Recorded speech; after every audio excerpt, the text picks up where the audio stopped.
Hi there. In this video, I'm going to show you how to get the data type of a variable without using the Python's type method. Now let's go ahead and do that. Let me declare a variable, or rather define a variable, and let's give it a value, a string value, Ian.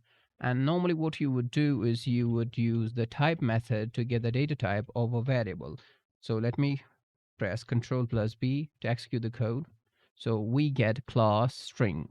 Now let me show you a different approach to get the data type of a variable without all this stuff. So we type print, we type the variable name dot underscore class underscore dot underscore name underscore. Now these two here are special variables, or also called as dunder variables or magic variables.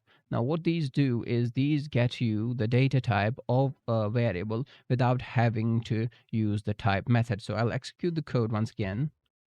And there you go, you get the type as string without the greater than, less than, class, or apostrophes around string, just the data type only. Now let's go ahead and change the data type, and let's assign it a value of int, say 33, and we execute the code again. We get the data type just as int. So this is another approach to get the data type of a variable, even though this is not a new syntax, this is an old syntax, but this is another way to get the data type of a variable without having to use the type method. Now, if you enjoyed this video, make sure to subscribe to my channel, drop a comment below, like this video, and let me know whether you like this video or not.